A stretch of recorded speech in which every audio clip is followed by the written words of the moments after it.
a lot of us are Afrikaans, but it's easier just in English to explain everything because we're going to put it on our website as well, and Afrikaans people are like in a minority, and most Afrikaans people can speak English as well. You know, we had such a laugh, you know, there. But before we started, we had just a plan. It's always nice just to have a plan when we walk. We're going to walk up this street, up to the church. There at the church over, we'll discuss one of the plants over there. Then we're going downhill all the way down to where the river is, and we're going to come up and then go to the caravan park. We are camping in the caravan park at the moment, and there's 3 plants that we can discuss over there. It's going to get very hot today, and it's going to be a slow walk. It's a rustige walk. You're going to walk and chat and just enjoy it. There's no competition over here, and I know most of you have. I know you've got a lot of knowledge about plants, and thank you for being here, Billy. It's going to be wonderful. So we're going to go for that walk over there. And I just made a few notes of a few plants that I can discuss with you, just interesting stuff. Normally we see plants over there that everybody knows, like rosemary, everybody knows rosemary, lavender. Today I want to share plants with you that you don't actually pay attention to. It is just like, oh, it's there. And now suddenly it's like, oh, wow. And the wow plants that we're going to discuss. And then a lot of people have a lot of knowledge about plants. And I've actually went out with groups many years. And then you get people from clubs, plant clubs and so. And I start asking them questions. And then if you go, I know the bushveld better, and when we came over here, I didn't know these plants. But then, and you see on your group, I actually posted the golden rules of edibility of plants. If you follow those golden rules, you can be safe anywhere in the world by just applying those golden rules. So if you take a fruit and you're like, I wonder if this is edible, look at the golden rules on this. And you don't have to be, and where the golden rules came from, I was in the defense force, I was in the survival unit, so we train special forces in survival. So now, they don't want to be botanists, they are professional soldiers. You teach them these golden rules, they will survive in the field. So for you to know all your plants, Willie will know, you will confirm. You try and know all the plants in South Africa, there's thousands. You can be an expert in a certain area, but if you come in a different area, then you start missing the point. But if you know the golden rules and certain characteristics of plants, and I'll show you a few other plants, and Billy will also help me with that, and you'll think, I wonder what plant this is. But every plant is like a family. They all have characteristics, and if you know the characteristics, it will be easy for you to identify them then. So the golden rules, as we move through, it's now on your list as well. You see, I said the onion, cone bearing, stinging hairs, stuff like that. If you go through, that's on your phones as well, the golden rules. As we move up, I'll point out the different ones for you. And I'll ask you, do you think this is edible or not? So we took people that have no knowledge at all of any plants. And if you take these golden rules, within 15 minutes, I can take you in the field and you know nothing. You can be anybody, you can be a mechanic, and I'll take you in the field and you'll be able to tell me within 15 minutes you can eat it or not. And that is very important to know.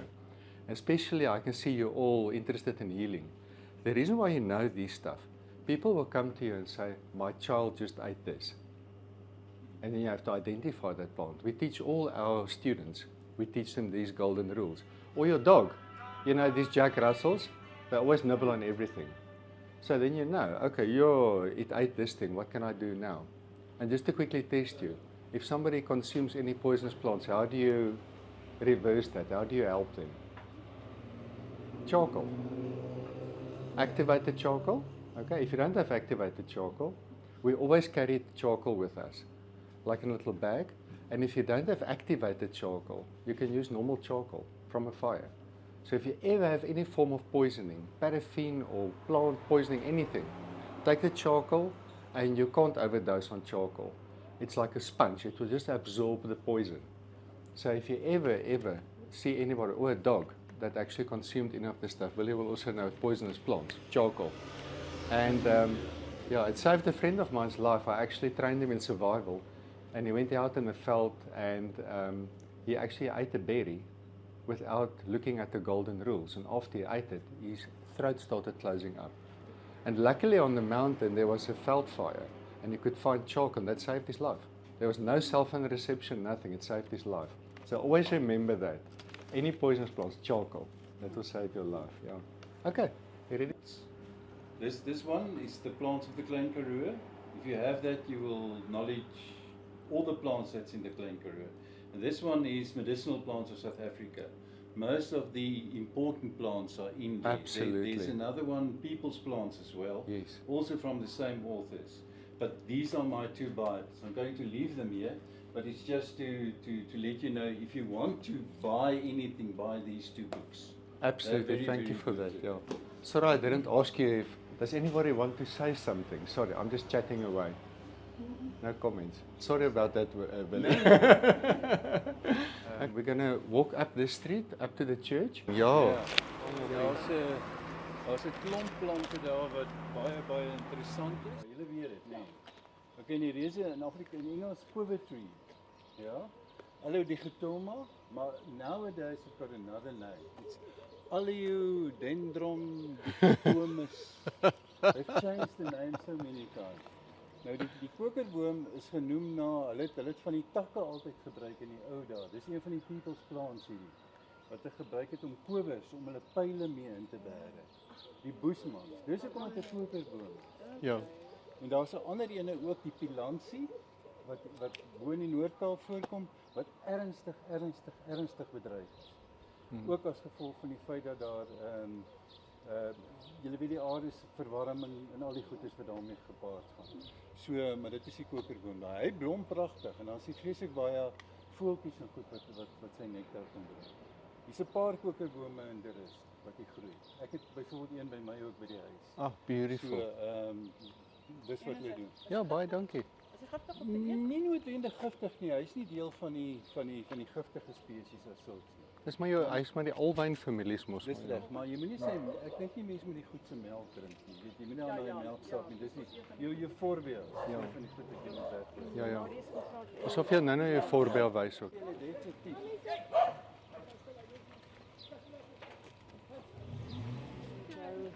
Hierdie plant is die bilbeen. En as jy 'n seerplek het, en jy vat hierdie ding se blaartjie en jy druk hom so bietjie, dan kom maar sulke slijmerige goedjies uit en dan versmeer jy dit daaraan, dan maak jy 'n film.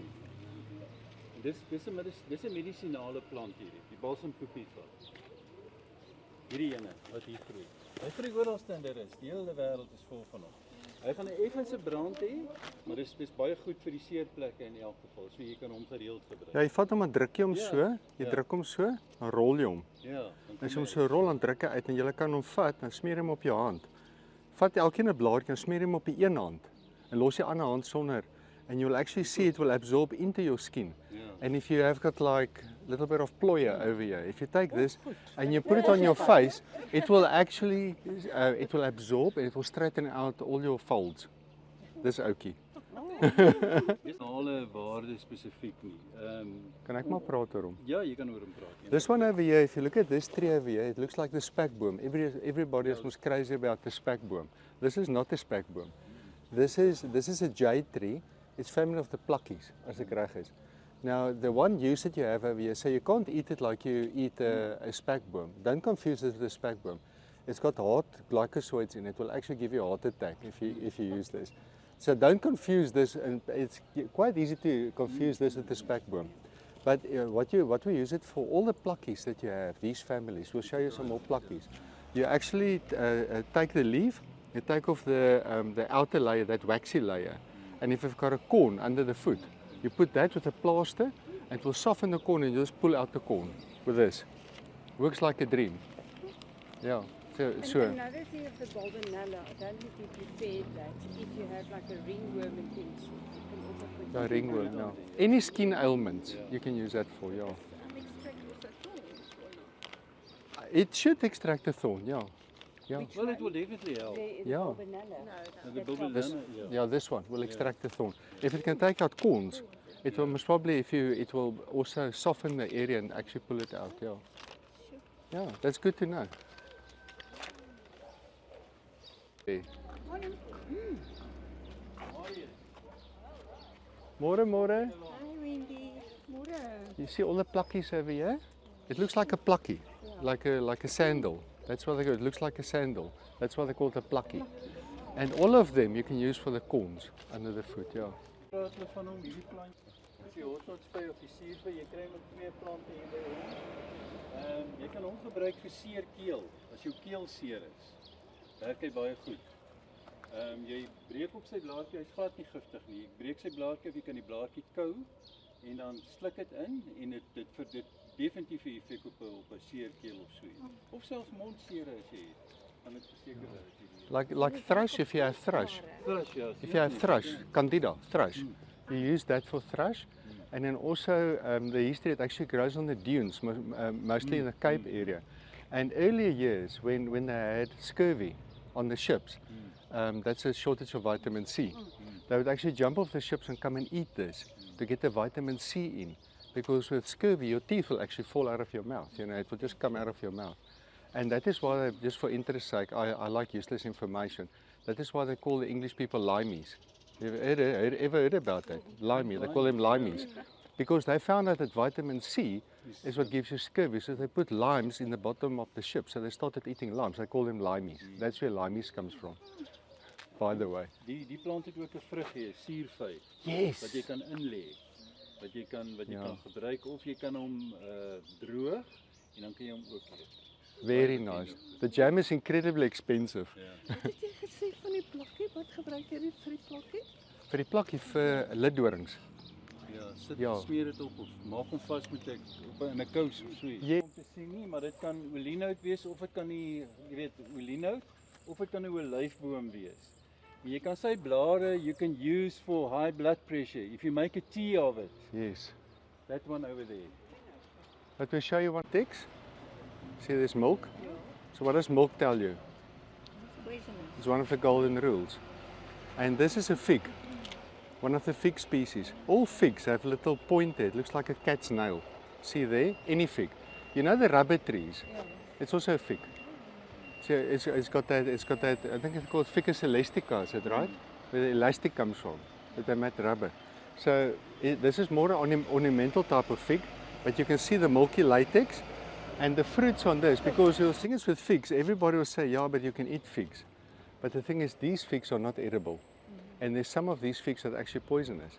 Again, if you don't know the fig, obviously if you have a normal Adam's fig or whatever, it's not a problem because you know it. But like the Wonderboom fig that we have in more in Pretoria area, that will actually kill cattle if they eat it. A friend of mine is a vet and he actually wrote a report on that, how it actually kills cattle. This one is also, this is a toningi, isn't it? Ficus toningi. Sure, because this is a... It's an ornamental fig, It's an ornamental one. But it's got little fruits on it. The birds will eat it, but you cannot eat it. Now the other question for you guys are, can you eat anything a bird eats? No. Why not? No. Digestive system, they've got a crop. Yeah. So they can eat poisonous stuff, it can work it out, and they can actually spit out some of the poisons. The digestive system, ours, if we eat it's directly in there and it clubs you. You know, so don't eat what birds eat. You can eat what monkeys and baboons eat, but you don't eat. It also depends on what part of the world you are, because there's monkeys in the forests, in the tropical forests, that do eat poisonous plants, but they go and eat clay to counteract it. If you don't know that trick, but in South Africa, for all purposes, monkeys and baboons, you can eat what they eat. Don't eat what birds eat. You're gonna maybe have poop in your pants or something. Trees. Yeah. It's a dinosaur tree, this. Ja, hy's baie oud. Ja. Hy's 'n klomp. Ja, hierdie ene loop mooi uit. Kyk hoe loop hy onderuit. Yeah, yeah. But if you still get fossils of these trees, and if you look at your golden rules, this is one of the cone-bearing plants. Ja. And there's another one over there as well. The what's our begrafenisboom? Cypress. Ja. Cypresses, they also have like a cone.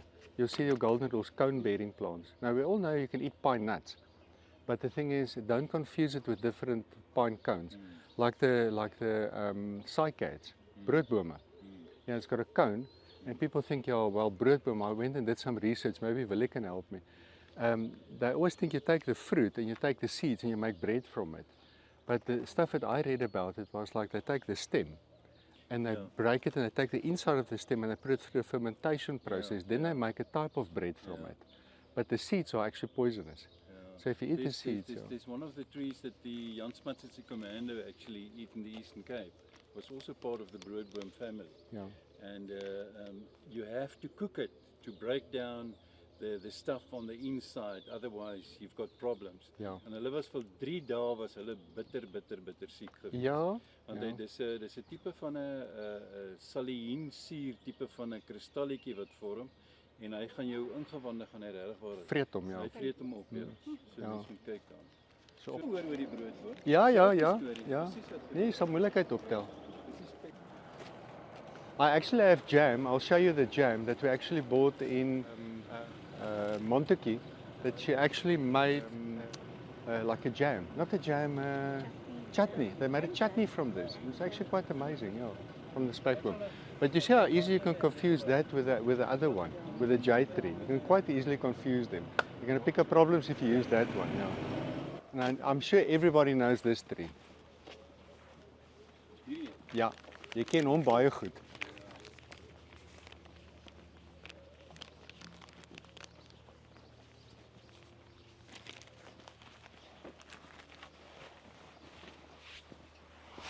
And Billy is going to take us through in a tour through his church. Okay, this is the carob tree. Anybody know the carob tree? Anybody ever heard about carob chocolates? Carob chocolates. This is the carob tree that they make the chocolates from. in Afrikaans has got a beautiful name. They name it Johannes broodboom. It's the Afrikaans name of this tree. It's not indigenous. So this is not an indigenous tree, but it's got many uses. Yeah, so if you look at it, yeah, if you look at the fruit, kan ek nog gou by jou steel. If you look at the fruit at the seed like this, there's tons of it over here. If farmers actually, when you know anybody that's got goats or cattle, if you pick this up and you give it to them, they'll become fat. Like you can't believe it. The nutritional value in this. And this is on one of our courses. So we've got a herbal course on online, and in our herbal course we cover 12 pages of uses of this, with vitamins and minerals, the B vitamins in there, the selenium, the zinc, anything you can think of is in this, because it puts down its roots very deep and it sucks all the nutrients and gives it to you in a seed. Now the people pick this up and they hate this tree because it makes a mess. But actually this is a wonderful, so what you do, you take the, like he said, they call it a Johannes broodboom or the carob tree. Now you just break it open like this, and if you break it again, you'll see there's a small seed inside. Now don't chew the seed because you're going to visit the dentist. Very odd. So you see you've got your little seed there, and now you can eat the pulp. Just chew the pulp. Just break open your own seeds and just eat the pulp. It's like a chocolate. Be careful of the seed, don't hop the seed. So now what's important, this tree, they call it the Johannes broodboom or the carob tree. Now if you're going to read in the Bible, now it's so ideal, it's right next to a church. In the Bible, you heard the story about the prodigal son, die verlore seun. In the Bible, they say, and he was eating pods with the pigs, and he was wishing he was back home. It was this tree he was eating, by the way. So you're eating a Bible tree's pod over here at the moment. So the nutritional value in there is for pigs and goats and stuff like that. It's amazing. So if you know anybody with goats, come and pick this up and give it to the goats. They will become so fat you cannot believe it. The other interesting thing is, because the seed is a standard seed, all the seeds weigh the same. They all weigh the same. So what they did earlier years, when they actually had gold or diamonds that they sold to the like a scale, they would take these seeds and put it on the other side of the scale and weigh it, and that is where the carat comes from. It's 9 carats or 18 carats. It comes from this. So this is where our carrots come from. They're very close to each other, within milligrams of each other, the seeds. Yeah. So if you weigh it, they will approximately be all the same. And that's why they do it. I've actually got I do my own loading on my rifles and stuff like that, and I've got a scale that actually weighs a grain of sand or very small, and I weighed 50 of these, and they were within like like they're nearly the same. Of each other, yeah. And that is why they use it as a carrot. Yeah. So for interest sake, this is where our carrots come from. It's from this. What an amazing tree. And like I say, we've got about, I think it's 12 or 14 pages of uses of this. And the green fruits if you actually, one of our students actually picked, before I started talking, she grabbed one of the green fruits and started eating it. And it dries out your mouth. But she had toothache. And after about half an hour, her toothache was gone. And she, by accident, we found that out. And now how to make syrup from this. Now your girls must listen because you all like to. The syrup is gorgeous on this. You pick up all these fruits, but then you have to break it open and take out all the seeds. Then you take the pulp, you put it in a pot, you boil it up. And then you dilute it. You just let it evaporate. And you've got a thick syrup that tastes like chocolate. And it's the most gorgeous taste. You can taste it if you eat it. It's actually quite a nice taste. It's like a chocolate with no reverse effects like sugar. And it supports your digestive system. That is a probiotic, by the way. So if you eat this, it actually increases the bacteria growth in your digestive system. So what an amazing tree, eh? Yeah. The trees twice a year, you know, they just grow like nothing. And they're tough. Look where this one is growing. There's another one behind it. There's another one, you see there. If you can actually ask the guy that's sweeping over to collect the pots for you, I'm telling you, it is the most. Just take these leaves and crush it. I think it smells like. Yes! This is a camphor tree. You see, there's another camphor tree, here's another camphor tree, there's a camphor tree. The reason why I said if you cut the wood on this, the wood smells like camphor. If you can cut a small piece and you put it in your cupboards, all the goggles will disappear, fish moths, everything. Yeah, these leaves as well, if you take and you put it in a bag, put it in your cupboard, they bugger off, they don't like this, the smell. Billy? Yeah, maybe, yeah. But it's more fish moths and cockroaches and stuff like that. Yeah. Well, mosquitoes, they're quite tough. Eh? Lavender is one of the ones that you can crush it and rub it on your legs. And also you'll actually find people that are more prone with mosquito bites or people that have high uric acid in their bodies. Pay attention to that. Gout, arthritis, that type of thing, because the higher your uric acid is, the higher your carbon dioxide is in your body. And mosquitoes zoom in on your carbon dioxide and then they bite you. So if you sit in between people, you never get bitten by mosquitoes, it's because your uric acid is low. They will always go for the high uric acid people. And in your fan in your room, so what you do, mosquitoes don't bite you, they first have to locate you. And they locate you with carbon dioxide. They locate you, what you're breathing out. So when you put the fan in reverse in your room, instead of blowing down on you, you put it in reverse. It sucks all the air, all the carbon dioxide and puts it on the sides. Mosquito can't find you because they don't know where you are. So you just reverse your fan and then they will leave you alone. Or you put our skin cancer cream on. We found the creams that she has, the skin cancer cream, the pain cream, but the skin cancer cream, if we're on the farm, I actually apply it to my legs and my face and so on. No ticks will get on you, no mosquitoes will bite you with that. There's so many herbs in there. And your dogs, if you've got flies that actually irritate your dog all the time, you put it in your hand, you rub it on their head, flies go away. Ear problems, you take that pain cream or the skin cancer cream, put it in the ear, or a cat. It's so gentle, you can use it on cats and dogs because they get mites in the ears. You put that in there. So all our products you can use on humans and animals because I'm a big animal lover as well. So I do iridology with animals and humans. So I can look in animals' eyes as well. So our products are both sides. Okay? Ons het nou daarmee begin. Ons wil hier probeer om as many pelargoniums that we can get from the area to put in here. Maar nou daar's also malvas, the normal geraniums. Now, the story about the geranium, the pelargonium is actually quite nice. Pelargonium means it looks like a swan, the flowers, you know. And then the other thing is that all the geraniums that you find in the world today are actually from pelargoniums. You know the story about the guy that came here in 1695?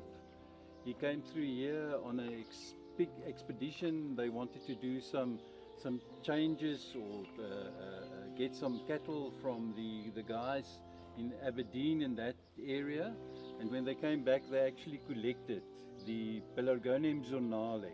It's the name of the reason zonale means it's a zone. Is it that one? No, there's one Can I in keep front it? there that I will show you. Okay. The Pelargonium zonale, it's got a rift, almost like a coloured area on the inside of the leaf. And that with the ciculatum, the Pelargonium ciculatum. Now the ciculatum is very much the same as the one there. They used it too, they took it back to England, and then there they actually changed the whole situation. And all the geraniums that you find in Europe and also in the Americas are from the zonale that came from Marius. Amazing. Yeah. That is That's absolutely the amazing. story. Yeah. The guy's name was Wow. Hendrik Oldenland, and he came here with the ensign Isaac Schryver, who was the guy in charge of this expedition in any case. Amazing. Yeah. Thank you So for that info. All that info that you It's so Loved it. Now amazing. this is what they call the succulent Pelargonium. I've just taken these out. There's another succulent that I've planted there, and at the back of you there's another succulent Pelargonium. Just do that again. This is a succulent Pelargonium. You find there are quite a number of them right throughout South Africa. I think there was a guy who actually made all the Pelargoniums available, and it's 3 books that thick. Wow. All the Pelargoniums. It's very, I very. didn't even know there's so many. Yeah, absolutely, it's crazy. This is also a indigenous Pelargonium, the one that you find here. Is that a rose-scented one? Yeah. This is most probably that's Crythmifolia, the one that you see at the back. Yeah. There. This one here is most probably one of that Pseudo-Clitinosum, or one of those. But the one that I would like to show you is this one.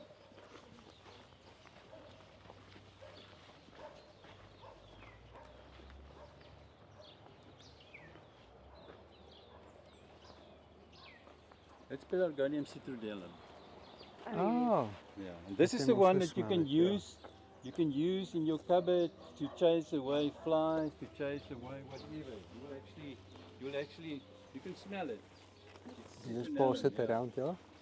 Don't That's you where, get confused so where with citronella comes from.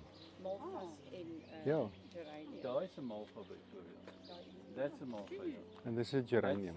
And this one over here is also, this is one that I took out of one of the areas. This is also supposed to be the zonale, but I'm not sure that it's zonale. I think it's another one. We are going to go through, that's another Pelargonium that you see over there. Yo. Yeah, that's also Pelargonium. That one is a Pelargonium. That one is a Pelargonium. The one in front is a Is Pelargonium. this a Pelargonium? This is a Pelargonium. That's Amazing. a geranium. Just have a look there. If you want to see. This is the same plant, but it's got another leaf. You can actually see from there. So it's 2 plants. So this Two. is Malthus. There's a Malthus. Malthus. There's a Malthus. All geraniums are Malthus. So that's what it is. Yeah. Geraniums pelargoniums, Billy? No. All? Are all geraniums pelargoniums? Yes. That's where they came from Pelargonia. Of the Pelargonium species and such. If anybody wants to make cocaine, there's some poppies as well. Yeah. We're going to plant some dagga also. Yeah, that we just planted. Yeah, they'll keep your spirit. Dis die Afrika aardappel. Ah ja. Ja, hypoxis. Hypoxis. Hy gaan uitloop en hy gaan die hele ding gaan vol blare lê. Eventueel. So Ruperi, né? Ruperi. Is hierdie hypoxis ruperi? Nee, hypoxis, dis die ene wat in die Oos-Kaap. Okay, ja, hy's aan die ander kant ja. Ons het ruperi daar in Natal. So dit is seker die kleintjie. Onthou jy 2 Ja, hierdie word groot. Hierdie word groot. Hy maak wye blare, hoor. Oh, So okay. hy het 'n klomp blare wat hy spesifiek. You actually find the African potato. We find it a lot in Natal. We find the African potato. If you look at the leaves, if you look at it from the top, it's got 3 leaves. It looks like a Mercedes badge. The African potato. But we don't have a good example over here. So, do you want to talk about it? Afrikaanse coffee beer actually made some coffee from the seeds of the Bohemians, in South Africa. That's what they did. So it's actually quite interesting. This is not indigenous. This is a crossover from somewhere. But that's the Bohemia. I'm not sure what the surname is of it, but the Galpinia I know from die vlakte. Yes. That was the name. What we would like to do here, that will be our aloe garden, yeah, but we're going to plant more aloes in there. And this is going to be our medicinal garden. We've got the seed fire, yes, what you can see here. And then some of the other stuff we are going to take out and we can replant the whole area. Okay? So next year, this time when you come here, we'll be able to find all medicinal plants. You can pick a leaf and eat it or put it onto a saw, whatever. Certificate over here is like earlier years they actually wat is vervolg? Prosecuted all the herbalists, the churches, by the way. And that is where the monastic gardens come from. Do you know the monastic gardens? Because they prosecuted and killed and burned and crucified all the herbalists because the church wanted to be in control of the medicines. So then they actually created gardens so that the monks can remember the different herbs. So they planted it like this in rows. That's where monastic gardens come from. Now Willie comes back and he actually plants herbs right next to a church. It's like a... No, it's just for interest sake, you know. But Yeah. you know, from the Eastern Cape If you want to be in there, you must move. up into the interior of South Africa, this is what they relied on. Yes, The medicinal absolutely, plants yeah. of South Africa. They had that, and some of them had Lennon's. They had Yes. a small sort of a chest Yeah. with Lennon's medicines in. And if you go and look at Lennon's medicines, it's also from plants. Yes, So that's absolutely, that's a yeah. big thing. So they relied on plants, you know. And the problem in South Africa nowadays, the knowledge is going away. Yeah. Nobody knows. There are certain people, that's why I've got those books there. Yeah. There are certain people who are actually looking after that, and there's a new wave of people trying to establish themselves, not as healers, but so that people know what's going on. I've got many, many interesting articles on people, indigenous people from this area, and also up to Lady Smith and further away to Montague in that area. You can actually go to and ask, what do they use this for? There's something called here heuning dough in our area that they actually use for medicine as well. Some of the younger guys knows about it, but not all of them do know about it. It's a long name. Picoletia bacardiidifolia. That's the name of the thing. It's a long name. Yeah, but in any case, that's the kind of thing that we need to know of revive that knowledge. That's very interesting. But of course, it's so easy to walk from here to the clinic or walk to the doctor and get a little bit of a pill, and that's it. Well, we've seen in our... We actually have Yeah. Yeah, and the ethnomedicine, so you can go and have a look at our website as well. We can give you all the details. So we've got a school that we train herbalists and then also iridologists as well. And we actually have medical doctors that come and actually do our courses because they say medicines don't work anymore because people build up a resistance of that. So I'm quite okay with the medical world, no problem. My daughter is a medical doctor, I'm alternative, but it doesn't matter. So it has got to do with you have to have the best of tools, respect each other. Doctors can do what herbalists can't do and the other way around. It's got to do with respect. And if you know all this stuff, and that's why, so like he said, you have to get the knowledge back, and that is what we're doing, and you are actually helping us today to get the knowledge back, showing you all the plants, and Willie is working on showing people this. And if you get this knowledge, you show other people as well, and then you spread the energy again. That took years to actually break down the herbal, because the reason why, if you look at the plants, you cannot put a patent on plants. We actually manufacture herbs, but we can't put a patent on it. But the pharmaceutical companies can put a patent on it. I'm going to show you, if you go down to the caravan park, there's a willow tree there. And that's the whole story about the willow tree. If you look at the chemical compound of a willow tree, it's aspirin. So the pharmaceutical companies started making it synthetically, then you can put a patent on it. So now if we come over this, because we take away their money and we're not in control of this whole thing. And if you look, there is like the systems that actually, the powers that be, that govern all of this money. Over here, and a good example, if you walk down the street, there was a Standard Bank always there. If you look at the two signs right there, do you know what that means? Look at that sign, it's like two little flowers. Fleur de lis, they call that. That is a French family that owns the whole world. And they put it on banks to show you they control you. So they control the medical world, the pharmaceutical world, just for interest sake. We're all just like the Illuminati. It's those people that, why is it on a bank? Pelargonium sidoides. or Pelargonium reniforme. There Yeah. are two of them. The reniforme has got a pinkish flower, whereas the Sedoides got almost a black flower. It's not a big Pelargonium, it's about this big. It's got sort of a green leaves on it, small leaves, not big leaves. And in Germany, it was changed into what they called Umkalaubu. They sell it now not in Clicks, in Dischem. You can buy it. It's a bronchitis medicine. But in the old days, people used that for stomach ailments in South Africa. For stomach ailments, it was called Rooi Rabassum. Oh, yes, yes, yes. That's Pelargonium sedoides. They use the roots. Yeah, they use the roots. It's got a beautiful thick root stem and it breek af in sulke stukke. En hy groei sommer ver wat hy so Ja. groei. And if you take that and you use that, they break it down in a bronchitis medicine. It's the fastest growing natural medicine in Germany. And also where Pelargonium sedoides. and where the malva comes from. The malva sweets that you actually get is because these stuff are actually quite bitter to eat. So they mixed it with sugar and then they gave it to the children for bronchitis and so on. And that's where your malva sweets come from, is actually from this. Yeah. So there's so many things. I think It's like to bring a connection into this. I And love I it. think Yeah. what they're doing now, and we find it with herbalists, that they don't know what the maximum dosage is. No, they don't. And know. then they give Yeah. them There's- a capsule full of wormwood, and Yeah. it's just too much. Yeah. So you've The got to go and Artemisia, see. that's Artemisia. And you've got to go and see what is the maximum, spread it over maybe Yeah. 100 or 200 milligrams.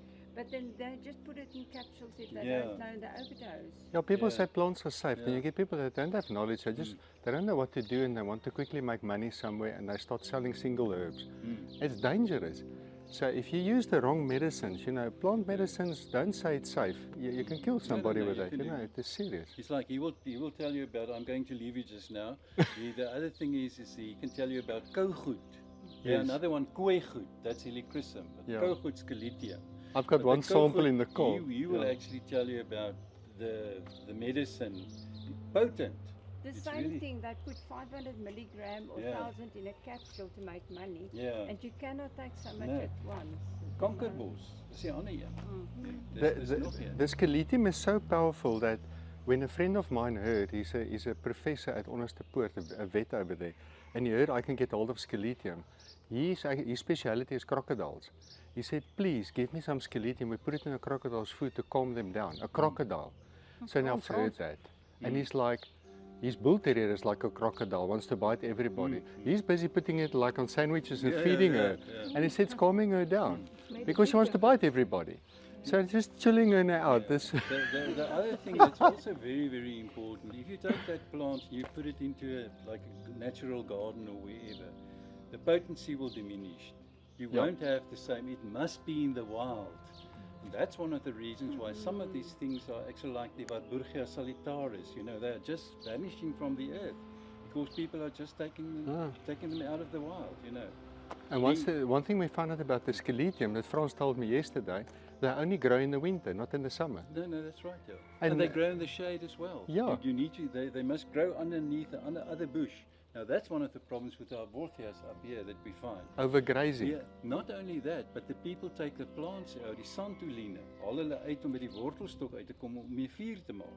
Dan verwoes hulle die hele klein ekosisteempie rondom die plant. Exactly. And slippery elm ook gedoen. Yeah. Okay, if you know Willie, you've got Willie's address. Hierdie, né? Julle weet wat hierdie is. Dis 'n alwyn, maar watter alwyn is dit? Dis die aloe ferox. Ja, en die aloe ferox is die ene wat hier by ons die tagalwyn.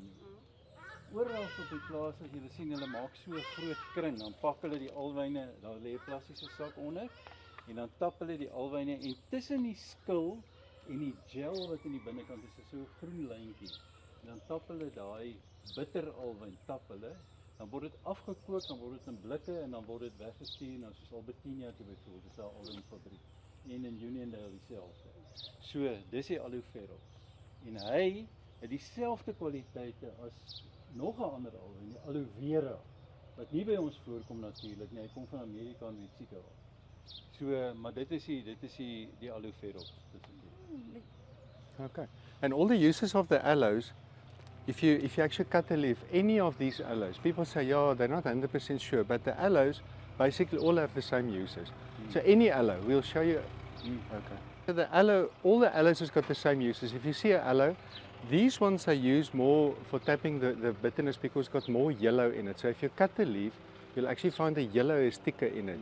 With the aloe vera, there's less yellow and more white. That's why they use it for skin problems. But these you can also use, if you cut off, carefully cut off the top part where the yellow is, and you can apply the white part onto skin like sunburn. We go on field trips, we look at the guys that don't actually wear hats and don't have skin protection or light.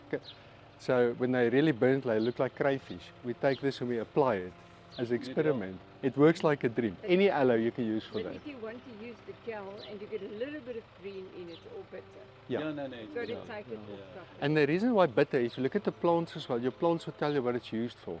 So if you look at the yellow that comes out, it looks like gall in your body. So it stimulates gall, and that is why it helps for as a laxative.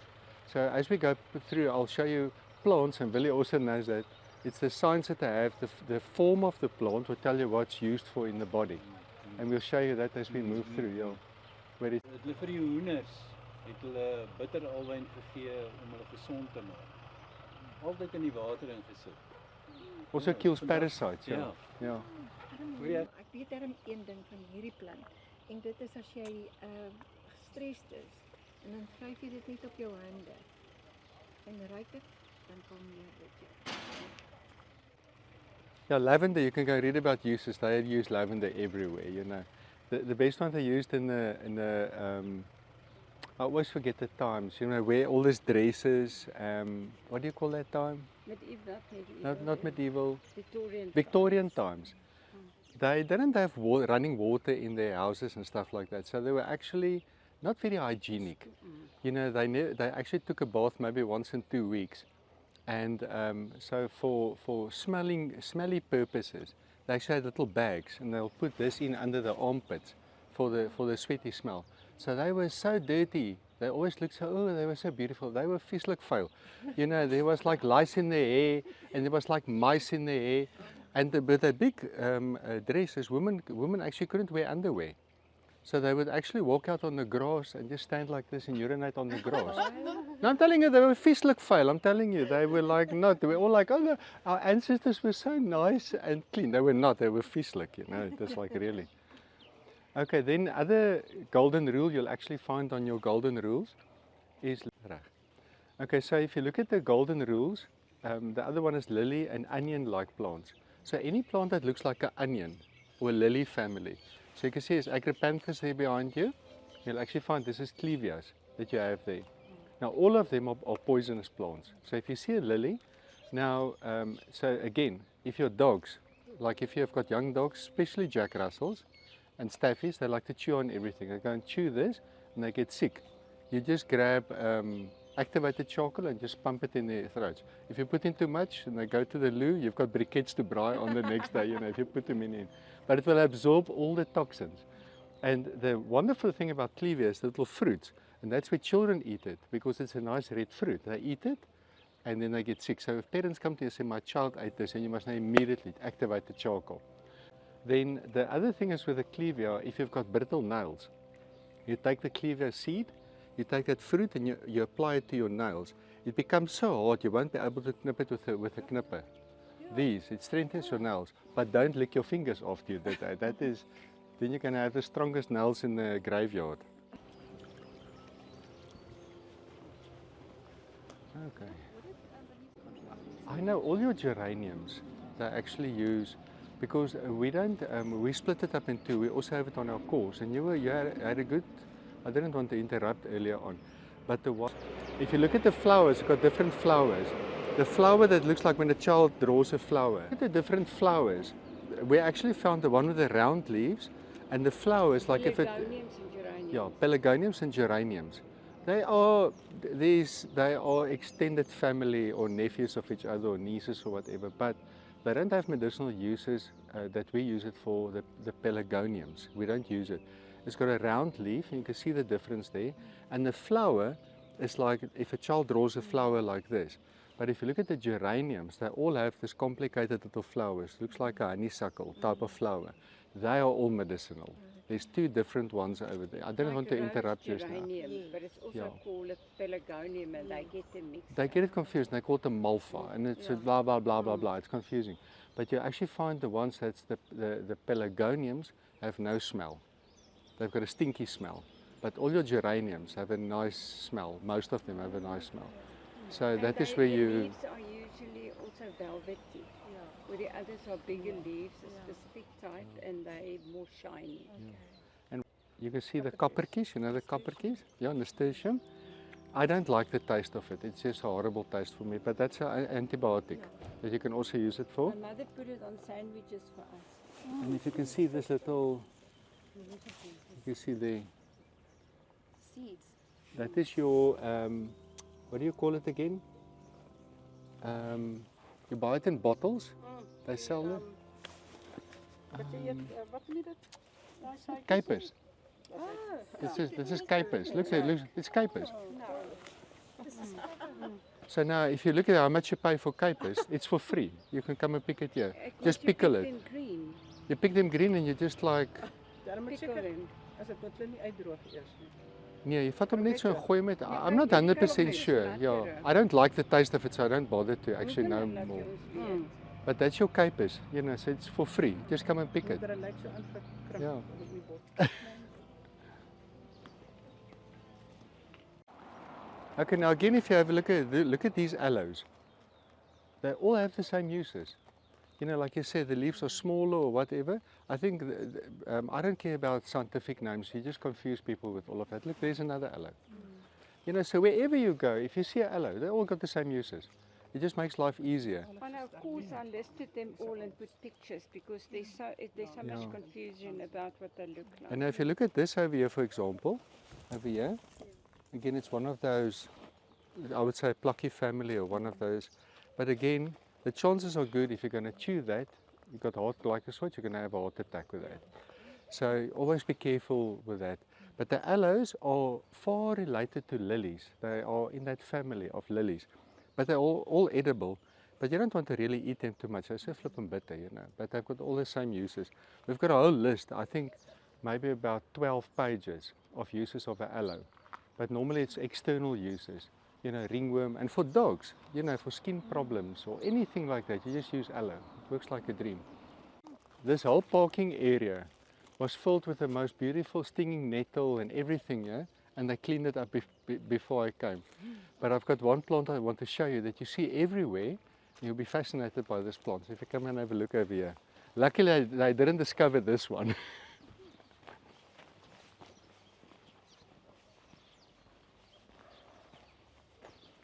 You see, here's a pelargonium.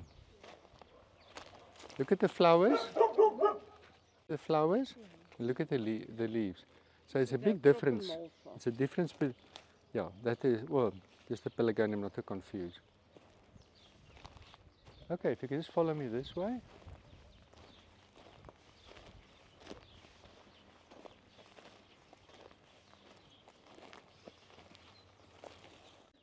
Does anybody know this plant? I don't know, but I keep thinking of it. If I show you, you will never dig it out again. That plant, I'm just find the zip over here. I collected some of these seeds when we were there in Buffeljagse River.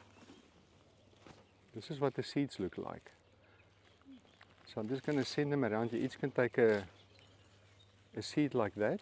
Okay? Is that the same plant? Is that? It's the same plant. Yeah, look at it. Yeah. Anybody ever heard about plantain? The herb plantain. Yeah. Now plantain, you will never take this herb out again. That is why I chose this, because people are normally fascinated by the herbs, that they think it's bossies. Yeah. And we actually find that bossies actually have the most uses in. Now plantain, we've got about 14 pages of uses of the plantain. Where it actually originates from America. It's indigenous there, and it looks like a rattlesnake's rattle. You see this, okay? It always grows where snakes actually are. Rattlesnake area, they grow. And the Indians, the native Indians over there, if a snake bites them, they actually make a concoction of this and they drink it as an anti-venom. They use this, and also on the bite itself. So our skin healing cream, we make a tincture from this and we put this in our skin healing cream. So whenever you have a problem on your skin, you can, like an itch or a bee sting or a mosquito bite, you just crush it and you apply it to that area and it will actually heal that. So we're going to help Petro with workshops as well here in her place so that we can show you how to actually make a basic cream, how to make tinctures, how to make like syrups, and we're going to help her with that, and because they've got like a workshop area there. So what you do with this is you basically take your coconut oil, you pick these leaves, you put it in a pan, put coconut oil and put it in an oven at about 40 degrees. And this will actually absorb into that coconut oil. And then you've got like a cream, a basic cream. This I've actually put in our face cream because it tightens the muscles in the face. Yeah. So it tightens all the muscles. This is most amazing for skin healing and skin. It's known for digestive problems, but also we put it in for lung problems. So it will be part of what we have in our medicine. And it's a massive detoxer. So if you pick these leaves and you drink it, it's so safe, anybody can use it. So if you drink it, it will actually detox you. As well, it takes out all your poisons out of your body. Now the seeds, Now a detox tea. it's a no, it's not in a detox tea, but you can use it as a detox. Yeah. So will you show them when you've done how to just put the leaves together to cut it? You know, but this one's The not seeds, so yeah. nice. Now back to the seeds. Have anybody ever heard about psyllium musk, by the way? How much do you pay for psyllium musk? Thank you. What do you use psyllium musk for? Yeah, to get fiber in. There you've got a whole handful of psyllium musk. So now if it dries, exactly. So that you actually take this, you cut it like this when it's still green like this, because they all ripen, like she has. You cut it, you hang it upside down until it's dry. Then when it's dry, everything goes brown. Then you actually take the seeds and you actually crush it between your hands. And inside there, it's still green, there's small little, it's like a whitish color seed inside. So there's the seeds. And the husk that stays behind is the psyllium husk. Okay? So the little seeds you make natural jelly from. So vegetarians, they don't use jelly. You use this as jelly. So if you take a handful of these seeds, you crush it, put it in water. Within 15 minutes, you've got jelly. This is your. To make a tincture, the same as with cinnamon, because if you take the psyllium, it makes a gel, and you can't put it through a sieve or thin to get it into a liquid. That's why it works for your stomach, because it makes a gel, and it helps with your movement, your bowel movement. So never go and buy this stuff again, please. And they removed over here like a lorry load full of plantain. So now you can just leave it in your garden. Okay. Does anybody want some more psyllium? Okay, that's the plantain. All the seeds, and you just cut it. So if it's smaller ones or bigger ones, you just, because to pick everyone is actually quite a job. And if you find a field, there's some of these fields, especially where the farmers are, it's like thousands of them growing there. Yeah, you just grow. If you look over, look here, look there, how much is growing there. You can't pick them when they're like this. They must be like.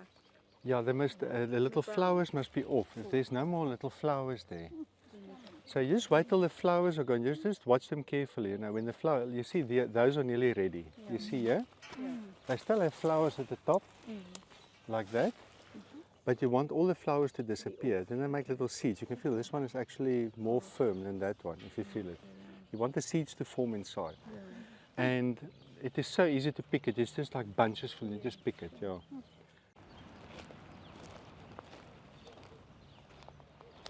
Before the temperature. Exactly. That's wonderful. There's a lot of nettle, and it's alkalizing. There and there and there, little nettles. So the stinging nettle, if you look closely, there's little hair on the leaves. If you can see it over there, it's like little hair on the leaves. Each one of those hair is like a little tube with some formic acid in, like ants have formic acid. So when you scrape yourself with it, actually, the formic acid irritates your skin. Now, they also removed the other plant, the yellow dock, that also grows over here. You can put the yellow dock on to counteract it. But the nettle it's got 10 times more nutritional value than spinach. So if you take the nettle and you boil it up and you eat it, and the problem with spinach is it gives you kidney stones because of the oxalic acids in there. This will not give you kidney stones. It's got 10 times more nutritional value. It grows everywhere. So how do you want a better spinach?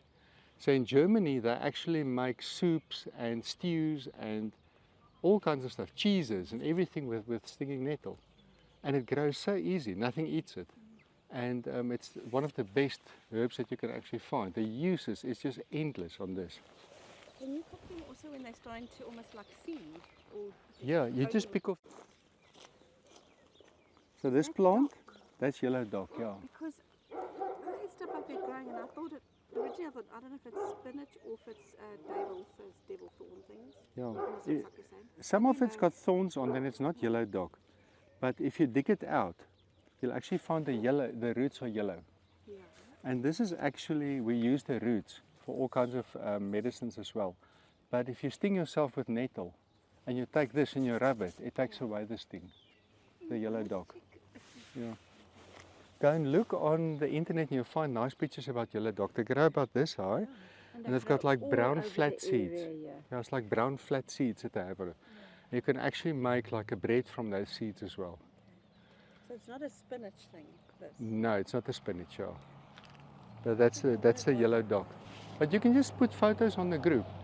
You know, the group that she created over there. If you find something interesting, post it on the group. We're also on the group. And we can share stuff with each other. So if you see something interesting, say, hey, what do you think about this? And we have a comment on it, you know. So it will be like the chocolate tree.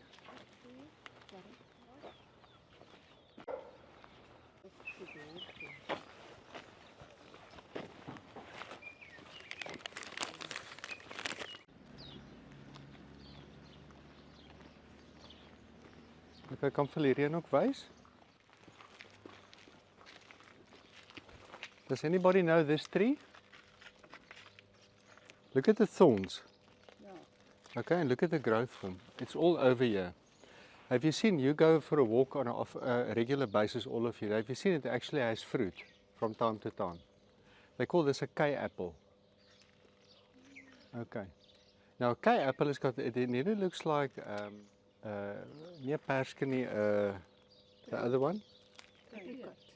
Apricot. It's the size of an apricot and a little bit lighter in color. But this one's got a star attachment at the back, you know, so your golden rules. So if you see it, you'll say, oh no, I can't eat it. But this is one of the exceptions. So it's got like a nice yellow fruit. You must watch closely if they have fruit. Because people pass it, they don't eat it. It's got like a sour taste. You make the most beautiful jam from this. So it's like 3 apricots that you actually get there. They call it the K apple, this one. And look here, look at the amount that you have here. So it starts bearing fruit, you're going to have like make a lot of jam. The winkle that you see over there, it's leukemia. But you have to, it's actually a little bit poisonous as well, so you have to have your dosages right, so we don't use that. But the periwinkles is the leukemia killer, if you use the periwinkle, yeah. But like I say, you have to get someone to know what they're doing, yeah.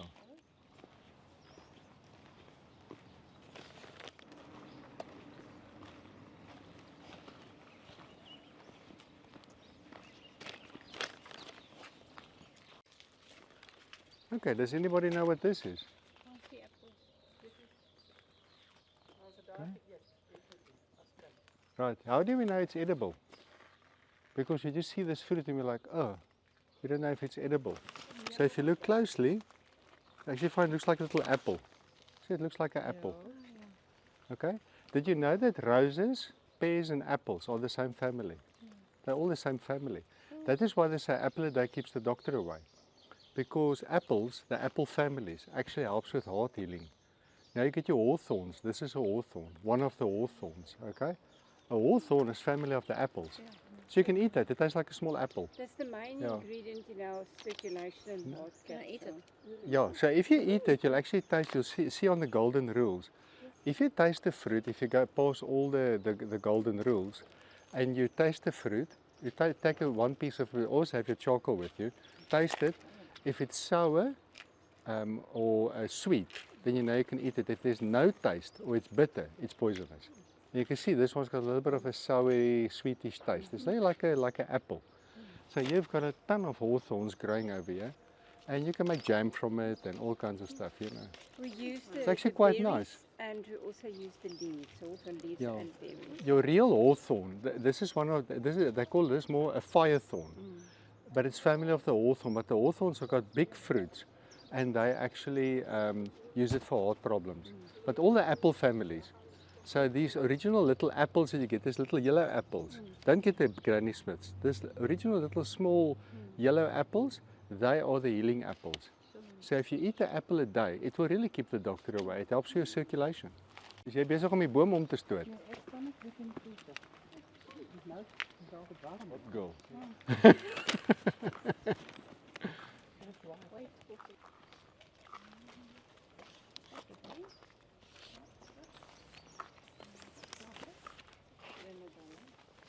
Yeah, I think it's a grenadella. Say, well, no way to come and pick grenadellas. Somebody's porch. The acacias, this one specific is the sweet thorn. I don't know if you know the sweet thorns. So the acacia karoo, if you damage the tree, there's like a gum coming from there. And this gum is actually edible. So all the little nagapies, they actually eat this gum. They will damage the tree so it can actually ooze out the gum. Now these gums, you cannot believe how wonderful it is. It's water soluble, these gums. So if you make like a smoothie and you put this in, and it actually helps to cure your stomach as well. It's got a probiotic activity as well. So on the farm, we've got tons of them, so I have to cut down trees. I bring like a handful of this, can I say, gluish type of stuff back every day. Just for interest sake. You use it in sweet manufacturing as well. Some of your sweets, that is more like a gel, and it actually dissolves in your mouth.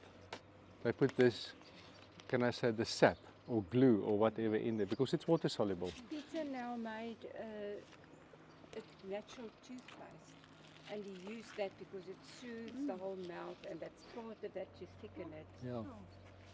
So again, you must just make sure that it's the right acacia as well, the acacia karoo. You get different acacias, but the acacias generally are not poisonous. But this one, the gum is actually quite nice to remember that golden rules. And you'll actually find you'll never make a mistake eating any plants. Plant, lily family. Just have to watch out for this. Here's nou typiese malva. Yes, you can see that, yeah. And here's the jade tree again. Like this is not a spekboom. That one and that one. There's rosemary at the back. Everybody knows rosemary. Who's got low blood pressure here? That's the only plant that raises your blood pressure, by the way, if you've got low blood pressure. That's the only plant that raises it.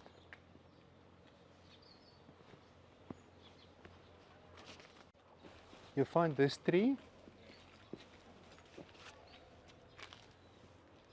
I'm just looking for more fruits. There's only one fruit right up there. Okay, they call this tree Eugenia.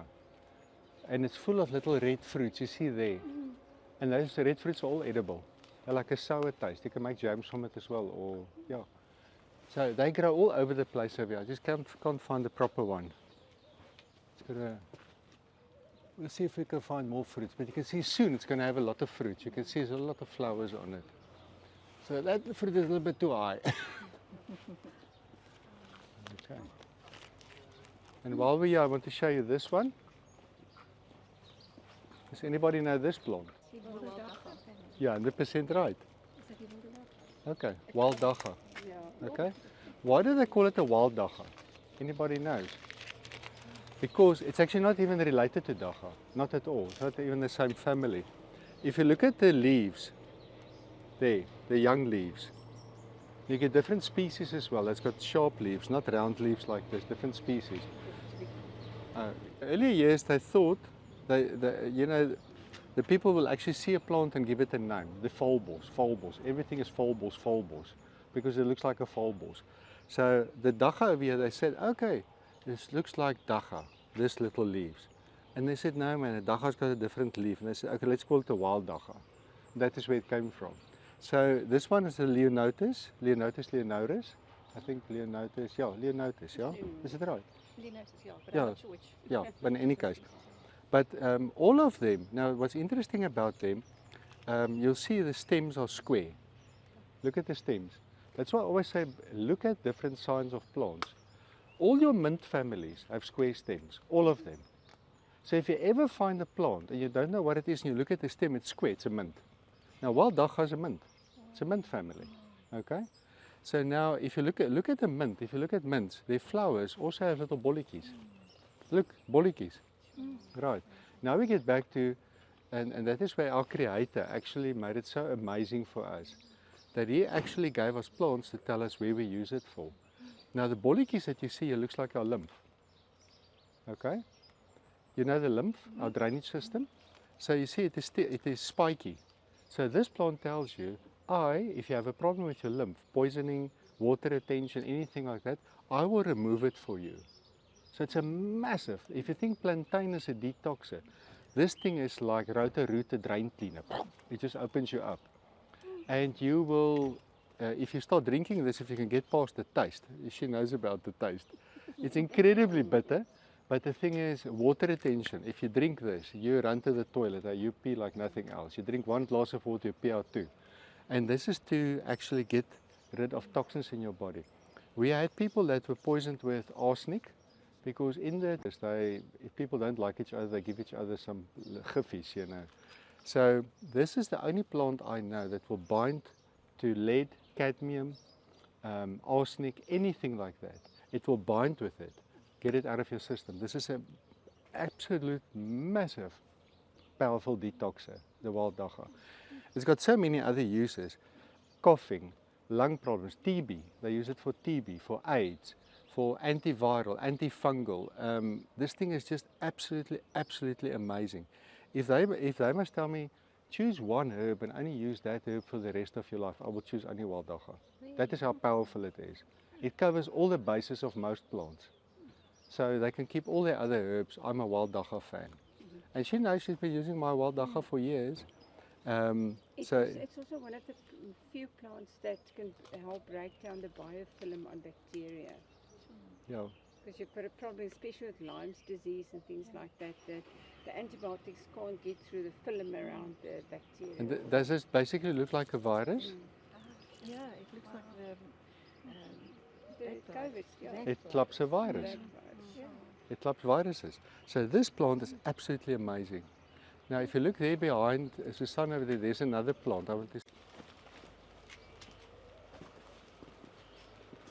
I've got a part of the pelargonium plant in, isn't it?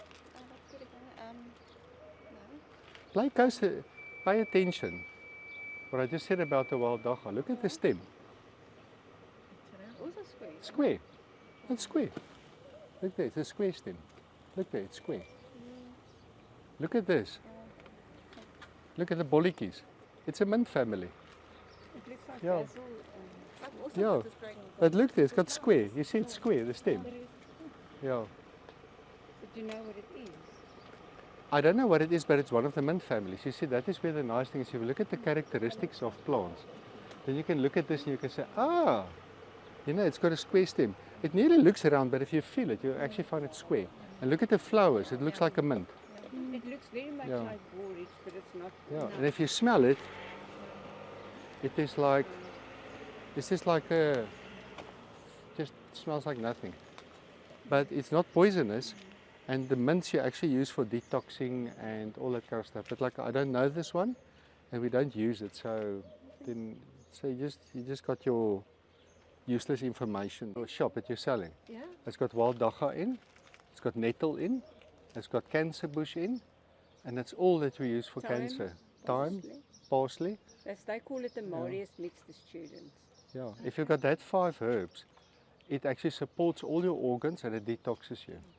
And you get rid of cancer that way. So you just make it a tea, put it in the fridge and just drink it? Yeah, with this wild dagga, you just take a handful of leaves on 2 mugs of boiling water and you put it in like a little kettle with a lid on. That's all. You can drink 2 cups a day. And that's that. It's so bitter, you don't want to overdose on it. Ask Susan, she knows. It's lots of water. Yeah, that one they actually call it, because it's specifically in Natal. Yeah. We took this one, seeds to Natal, this one, the Leonoris, Yeah. and it grows anywhere. Is it? They're also called the klipdagga. You know, it will somewhere grow on top of a rock. Yeah. If the seed falls in your paving, it will somewhere come out in the paving. It is so tough. But that one is area specific. Okay. Even a small one with the little white flowers and the sharp leaves, it's also very area specific. Yeah. You see, it just wants to die all the time. You also get one with yellow flowers. Okay. Also the sharp leaves. I always say I lose patience when I give them that because it's so bitter they never come back again. This one is the better tasting of the wild daggas. That one that you have is incredibly bitter. I like it for the sunbirds. The sunbirds love it. Yeah, oh yes, and this one as well. I think it's taller than the one that you Yeah. have, and the sunbirds were also crazy about We this one watch as them well. on a farm and they're early in the morning and never stop eating this. Yeah, and they can fight. They fight with Yeah. each other. Yeah. And that one is all the olives. Your wild olive and your olives are basically the same species. So what they do, have you ever heard about? They call it olive leaf extract. This is what they make it from. So what you do, you pick these leaves, you put it in alcohol, some whiskey or vodka or whatever, and you make your own tincture. Now you'll pay for a little bottle like that, depends on what brand you're using, up to 200 rand a little bottle. Here it's for free. And if you look at the uses of this, again, it's about 14, 15 pages of uses. And this is antiviral, antibacterial, antifungal, blood pressure related, you name it. Excellent, just like that It for works. mouth teeth Yeah. abscesses. If you've got like a pain in your mouth, you just take one of these, you just put it in your mouth and just chew it. And you actually find it's a little bit bitter, but it helps with toothache. Takes away toothache. And it's for free. And it also kills all the bad bacteria and candida and stuff in your mouth at the same time. So the olive and the wild olive, it's got the same uses. And they usually what they do, they take the normal olive trees and they actually cut it and they plant it, they actually graft it on top of a wild olive because the wild olive is stronger than the olive. So they graft it on top of it, but the uses is exactly the same. The fruits, small little fruits on the wild olive, I tried to actually cure it like you do with olives. It doesn't work. It is a purple dye. So if you ever want to dye something purple, you use this fruit of this wild olive tree. I'm telling you, if it falls on your clothes, you can't wash it out again. It just dyes it like purple. That's the only use for it. It just stays bitter. It stays horrible. You can't actually eat it. But the leaves are absolutely gorgeous. Yeah. See? That's that same purple thing. The purple thing, with the big leaves. Yeah. It's the same one you showed us up top there. Look there, square stem. Doesn't it look like a mint or the dagga? See the wild dagga? Also a mint. See that one as well. Three are family of each other. They're the same family. And even your bottle brush has got uses. So if you smell the leaves on the bottle brush,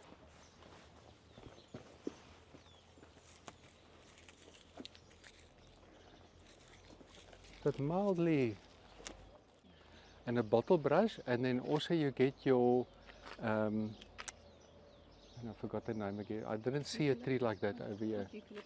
Yeah, near like a eucalyptus as well. You get one that's got like a scented, I forgot the name now, but in any case. But you can see over here the wild olive as well, look there, busy forming fruits. So if the fruits are ripening and you want to color something, yeah, you can somehow, so it's busy making fruits. Okay.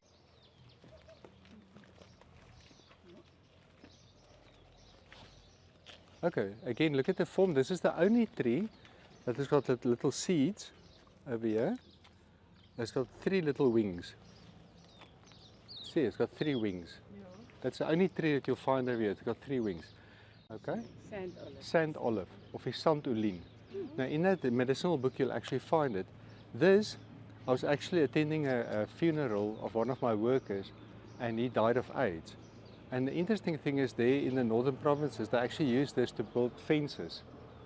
And in his house, the sand olive is actually used for AIDS. It's an powerful antiviral. They use this for AIDS, and he died of AIDS. And I looked at his whole fence, and his whole fence was just built with this. So he died right in a house where he's surrounded by anti-AIDS drugs. So antiviral, antibacterial, antifungal, And breaking fevers, if you want to bring down a fever, it's just the taste. I just cannot stand the taste of this tree. But it is so powerful. You can go and read about the sand olive, of Isantolin, and you'll actually find it is actually so powerful. So there's one, and look, there's another one across the road. It's a beautiful tree. And he said earlier on, he said the sand olive, the locals actually remove it because the roots are so strong and hard to make fire with, because, and then they destroy all the other plants around it. And, you know, this is the sand olive. I think so. You can see if it starts bearing pecans, you know where to come and get pecans. Is it part of the fig or not?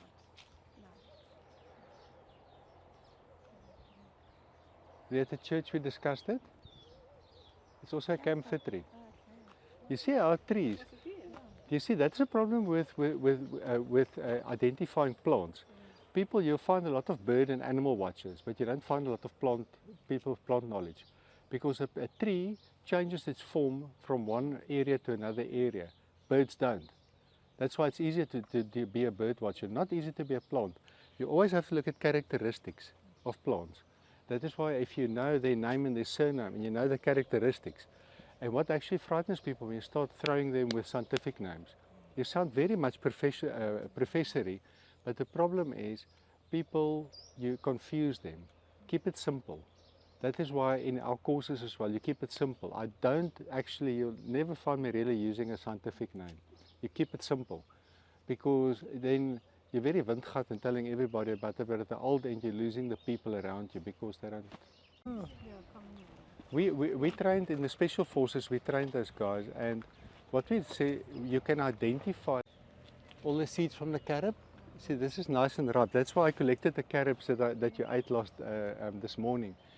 So you see how many chocolate trees you have growing here. You will pick up a wheelbarrow of chocolate every day for free, you know. So it's here. Over here. I just want to show you the different cactuses. You find some of these cactuses sometimes have big white flowers, and they've got like fruits. It looks like a big fruit, but nobody eats them because they think it's poisonous. Okay. If you cut a cactus with a knife, you see there's no milky latex, nothing. Okay, so it is an edible cactus. This, so you know the dragon fruit that they're talking about.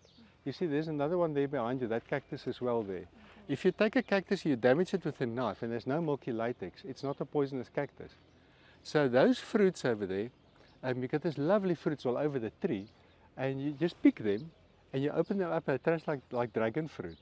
So they're edible, these fruits, and people are scared of them because they're like, oh no, they're poisonous. They're so nice. Also one, but now pay attention to this. How do you like that?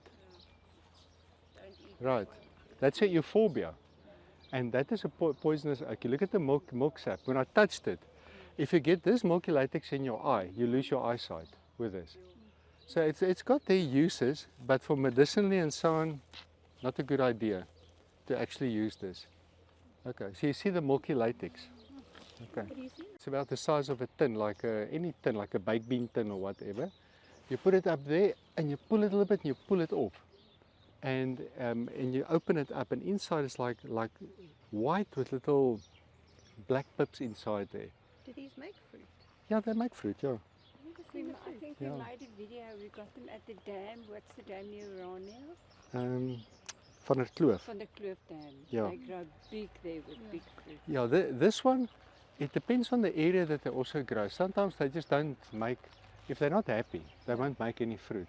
But I've seen these specific ones actually make flowers and also fruit. You just can't stop eating it. This is the smallest species, but if you look at the bigger ones, you get some of them that are tall and they're thick like this.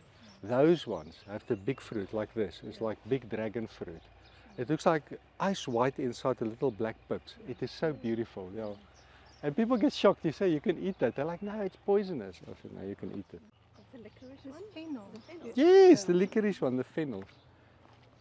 Can you entertain me with uses? Nice. You can bake with it, cook with it. Exactly, make yeah. tea, Yeah. Or just even the bulbs. Yeah. The fennel, you must also remember any herbs that's got a strong smell like fennel or thyme or whatever, all of those herbs help for airways. anything that's got a nice smell helps for airways. And also then, like I say, your mints and stuff for digestion problems as well. But there's so many uses on that.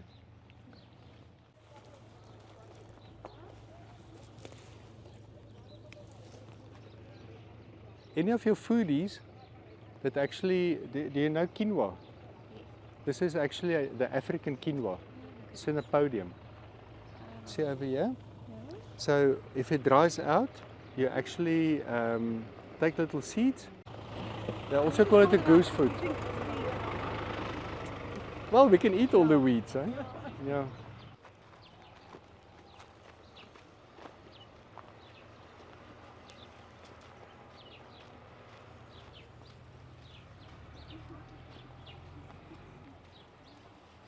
If you look at this lovely fruit over there, will you eat it?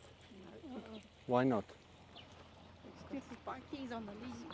Yeah, it's got a tomato attachment and it's green. And any green fruits actually still have toxins inside them. Somebody's... Okay, this is what they call the poison apple, of a gifappeltjie. Now it turns like a yellow color. Now look at the flower, it looks like a tomato. So the only time that I use scientific names is this one. They call it the Solanum families. Tomatoes, potatoes, and this is the same family. So tomatoes and potatoes should be poisonous, but over years they cultivated it in such a way it's not poisonous anymore. So, but this as well, it's incredibly bitter. So if you taste the fruit, it's bitter. So it will immediately tell you don't eat it. But it works incredible. And always remember this ringworm on dogs. You take this, you cut it in half. When it's yellow, you put it on that ringworm, it burns, 2 days the ringworm dead. So if you ever, ringworm is a stubborn thing, you can't get rid of ringworm. This actually sorts out ringworm. It's got a tomato attachment and it's got spikiness on it.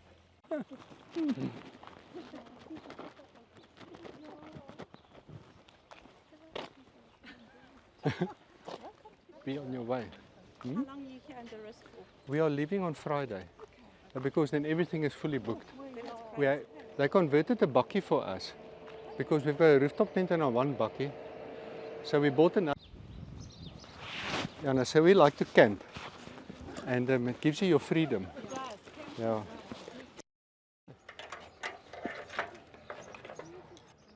Of oliebol.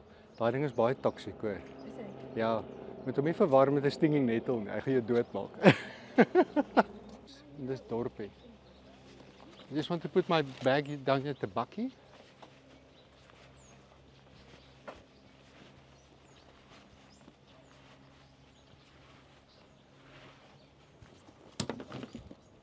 Hey, this is actually our camp. But while you're there, let's somewhere do this. Check out this tree. Jy kan sit net hierso.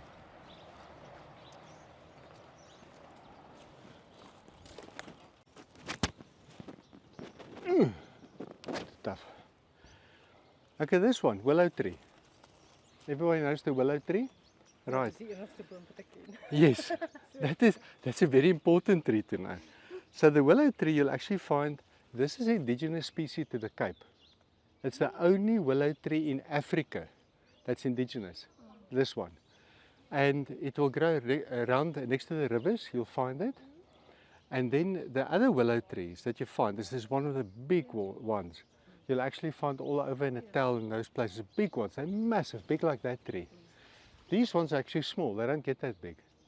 So, but they have the same uses. And the interesting thing is over here you get male and female trees. The one that is not indigenous, that they imported, is all female trees, no male. So they can only propagate by putting a piece of stalk in the ground and it will actually grow again. It can't get pollinated. So if they brought in males as well, we will have a river blockage problem because they can take over the river. So basically the willow tree, where it comes from, it's got a salicylic acid in it. Okay, it's exactly the same as a disprin. So if you use a twig like this, the size like this, for example, that much, like that, that's one disprin. Okay, so you take off the bark, you just peel off the bark like that, you can see there. It's got a hard inner part. So you peel off the bark like that. See there? And that is 1 disprin. Okay. And I'm going to send it around, break off a piece and you can chew it. There's a tucky for each one of you. Not the inside. Yeah. You can chew the whole thing, but the inside is normally a little bit tough. Disprin does. This does. The reason why they use this, they imported the, it's bitter. But it tastes like a panado if you taste it. So the reason why they brought it in is because the pharmaceutical companies many years ago knew the uses of the willow trees. So they imported them and planted them. Also, they grow quite quickly as well. And then they take the bark and then they actually use the aspirin in it. Now our pain cream that we use has got this bark in. Because if you apply it, it actually takes away pain. So anything to do with pain, inflammation, irritation. And the thing about this is, if you use a Disprin is chemically manufactured. So the chemicals that they use it for increases your uric acid in your body, the acid. Plants don't do that. So if you use this, it takes away the pain, takes away the inflammation, but it doesn't bring acid back into your body. And this actually lasts longer to take away pain than a Disprin. It takes a little bit longer to start working, maybe 15 minutes. Yeah.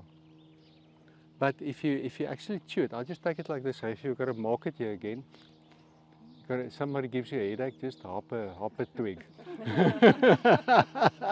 Cross studies. Yeah. Also the uses on this is basically for pain, inflammation. This works for pain and inflammation, this tree. It's an amazing tree.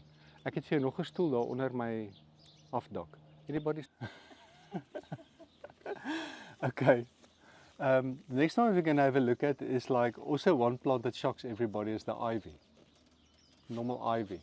And how many of you thought it's just poisonous? Okay, now they actually call this the poison ivy. And the reason why it's a poison ivy is because when it's still green and you touch the leaves and you apply it to your skin or you just rub against it, as soon as you go into the sun, it starts burning you. Because it's got a photosensitive type of poison in it.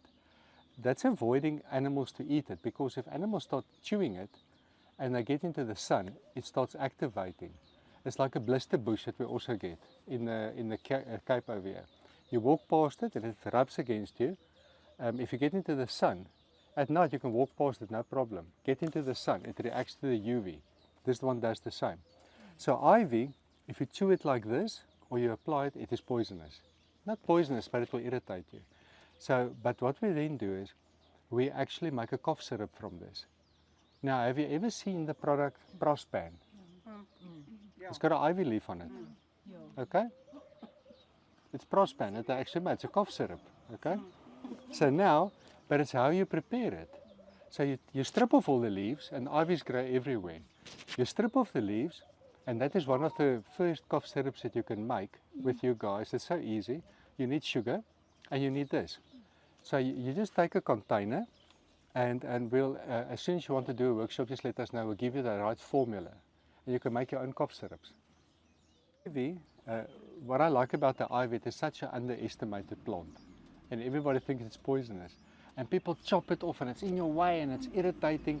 If you really want to, if there's any one of you that wants to get involved in the community, My vriend is the bees always look for her. I don't know why. Thank you. Okay, so the ivy, you actually strip off all the leaves, and you then weigh the leaves. And it's like, let's say it's for example a kilo. Then you take a kilogram of sugar and you mix it into this. And then you put it in a bucket, and then you actually put a layer of sugar on top of it, a thick layer to cover everything up. And you just leave it there for about 4 weeks. And it will actually, the sugar will draw out all the nutrients out of this. And then it will actually, then as soon as you ferment it or put it through that system, then you break down all the poisons inside here. And then you use it as a cough syrup. It works very well if you mix that with balbanella. There's a lot of balbanella to get a bit of juice into it. And you cut that up and it draws it out. Exactly, so that balbanella, you just cut a lot of balbanella, throw it in there, because balbanella is not really bitter. You mix it with these two, And I'm telling you, for cough syrups, our cough syrup that we actually sell is got ivy in, with a few other herbs also in. And rose geranium as well, if you can find the rose geranium here. And it doesn't taste bitter. It's actually a very nice cough syrup that we make. So if you're involved in a community and you want to help the poor people with all that problems and stuff, you get some people that, they want to go and service the community. You do this for next to nothing. You don't have to go and spend money on buying expensive stuff. You need sugar, and this is for free. You throw it in a drum, and you just let it stand over there, and you've got your cough syrup. You strain it through a sieve, put it in bottles, there's your cough syrup. End of story. And that is ivy. It also kills parasites. Look, if you look at how it grows, it looks like worms. It kills parasites as well, intestinal worms. And so many other uses that you actually have with ivy. It was extremely important for COVID. All over the world they actually use and they talk about the benefits of ivy for flu and virus. And if you don't know this plant, you will think it's a poisonous plant. Yeah. That's why I say our walks over here, you can go and you can show people lavender and rosemary and stuff. It's boring because everybody knows it. Show them the stuff that they never thought that you can look at your plantain that you're pulling out and it's irritating you. And it's actually such a lovely medicine. So if we have another pandemic, you know what to do, how to make a syrup, and that will sort them out. Not that we want one, but we know. Yeah. Cool. How many people know this plant? Schoonma's tongue. Yes. Mother-in-law's tongue, or they call it the Sansevieria, they also call it. You get different species from this. You get one that's just green, one that's got yellow on the side, and you get one that's like round.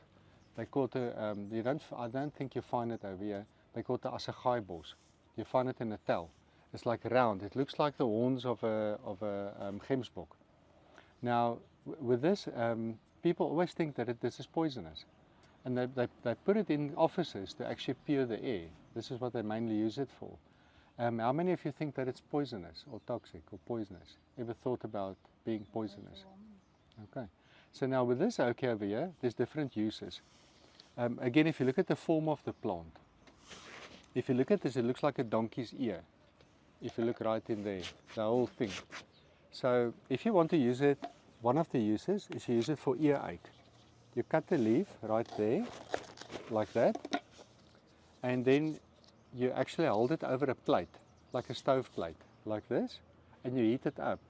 And when you heat it up, it changes color. It becomes like a darker color, and it will start dripping out the juice. You take that juice and pour it in the ear. It takes away the ear pain in no time at all. Like in 5 minutes, your ear pain is gone. Animals, you can use it with animals as well. We'll get back to that in a moment. Then the root. Again, look at the root. Does it look like a worm? It looks like a worm, the root. Okay. So now the first thing that we do is you pick the root, and people always think, like I said, they think it's poisonous. So you take this root, you've got a little bit of water there. Now just scrape off the outer part.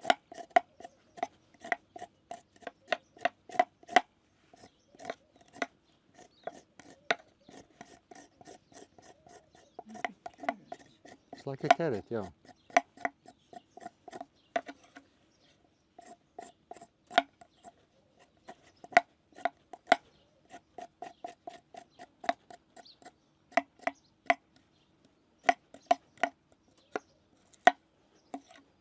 Okay, so just to clean my hands.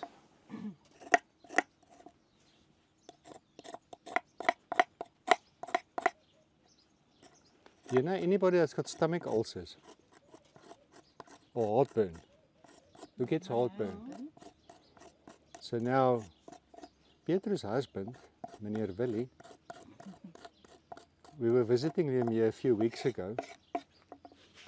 So I was standing with him busy with his little cutting machine.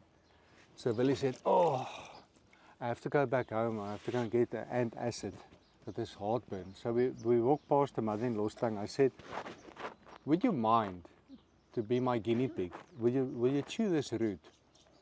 And he said, "Okay, I'll chew the root." And I cut this like this, and I cut it into small pieces, and I gave it to him. I said, "Chew it. And I'm going to share it with you as well. That's why I peeled it for all of you." And he started chewing it, and I then went on with my work, and a few hours later, he came back and he told her, he said, you know, I don't believe in this stuff, he said, because he doesn't believe everything. He said, I don't believe in it, but you can't lie. If this thing works, it works. I tried to make it not work.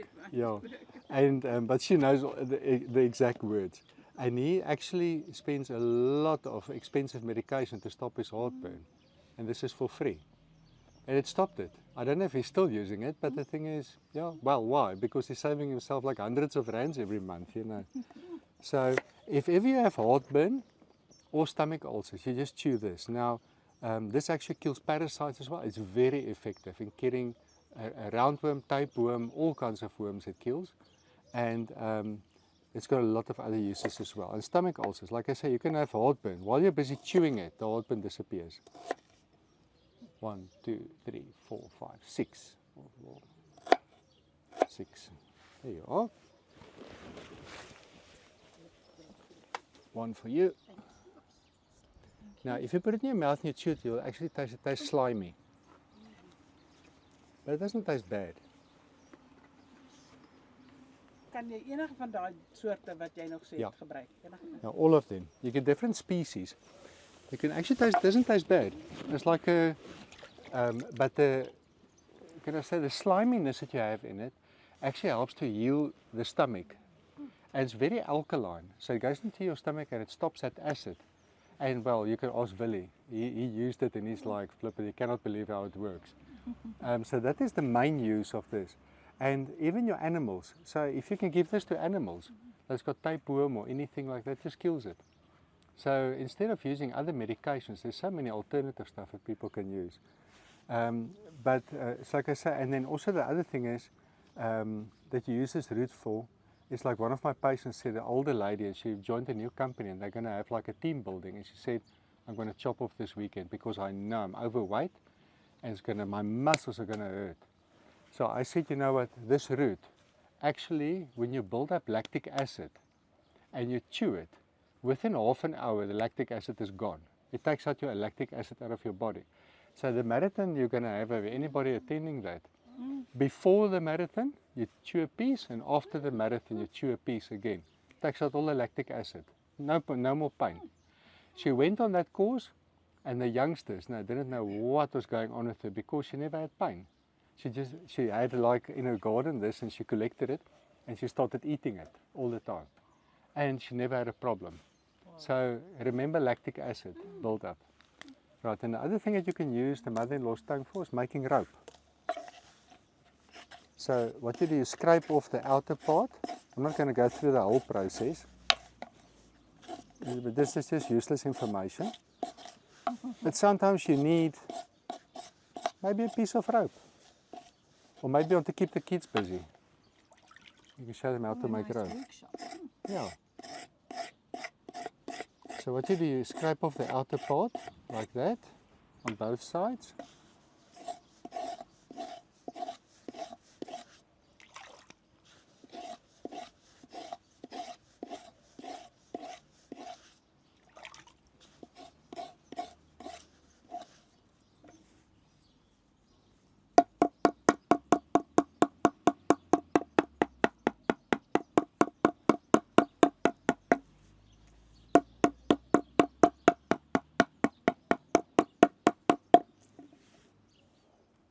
You can see. Oh my goodness, look at that. So you can go through a whole process and clean it and take out a lot of rubber. I know you guys are in a hurry, but I'm just going to send it around and just look there. And one of those fibers is like, it's like one fiber from a piece of thread. This is garing. You can't try mining to break, you won't break it. So we actually make ropes from that. So whenever you need a rope, there you are. So there's your uses of everything. Amazing. Now we can set you free. I'm finished. We took up your whole day. It was a wonderful meeting. Are you going to come back? We can.